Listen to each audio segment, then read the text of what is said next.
Today, Kyle asked me if helium miners are still worth the investment, even if you have to wait 6 months to get them. And Kyle, my answer is that I certainly think so. I currently have 5 of these hotspots or miners. 2 are the brand Bobcat, and they work phenomenal.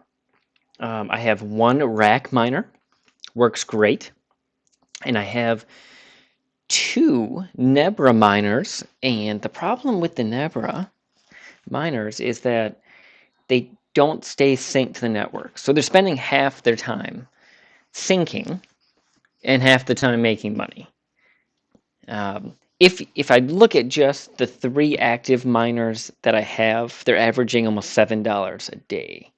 And that's with Helium at $40. So Helium, or the HNT token, is traded like any other crypto. And I really expect to see that price increase over time.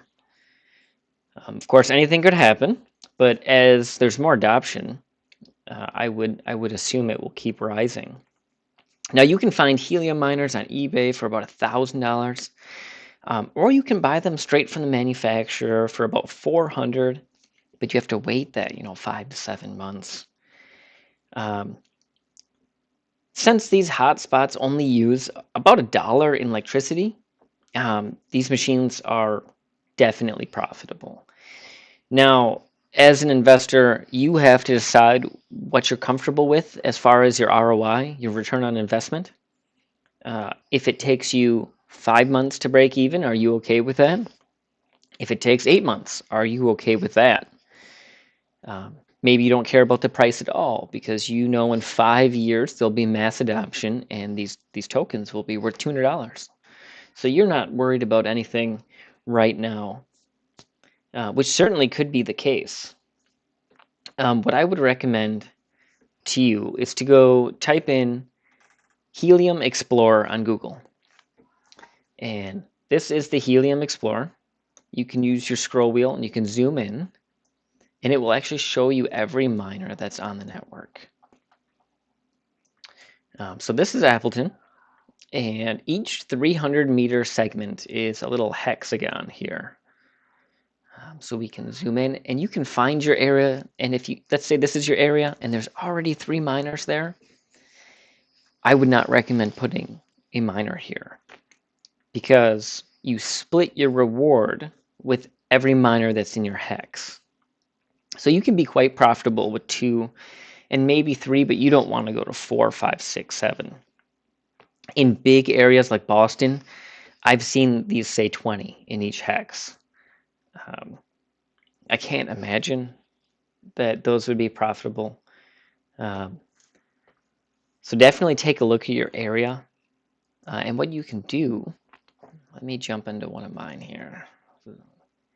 You can actually click on it. You can see exactly how much it's made over the last month.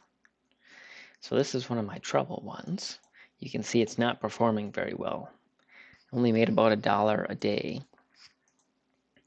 And then we can jump over to one of my best performing ones. And you can see it made $300 this month. Even though it's split, even though there's 2 in this hex, it's still making plenty of money. I hit my ROI on this one in 5 weeks. So now it's just making me money out of that $1 in electricity that's spent each month. So definitely check out where you live to see, because in the big cities, probably not that profitable. But if you're out in the country, even this one is quite out in the country. I was shocked that there's these miners around. So do your research, look at the map, figure out if you have adjacent properties, because those adjacent properties are how you make your money. So if we click on this miner here, we can go down to witnesses. You can actually see all the different miners that it connects to. And that is how you're going to make the majority of your money. There's a couple different ways helium miners make money, and we're going to be doing another video where we're going to dive a little deeper. But you can see how far away you can reach if there's nothing obstructing the 2 antennas between the units. So the second part of Kyle's question really was, in 6 months, will these still be profitable? Will the market be diluted? And I've seen this network grow exponentially since I've been in it. And my earnings really haven't gone down. And that's because the price of helium has gone up. And they're making improvements to the network constantly. So just the software updates they did allows me to connect even more miners here. And it's really made this miner more profitable over time. I think a 6-month wait would do you just fine, as long as you're not in a huge area where there already are too many miners. Appleton, in this area, there's tons of open space, tons of money to be made. Green Bay, you get down into the Milwaukees, the Twin Cities over here, Chicago, you need to be more careful about where you place them. But if you're in Wisconsin, where we are, you really should have no problems finding a place to be profitable with these miners. So Kyle, hopefully I answered your question, and I hope to talk to you all soon.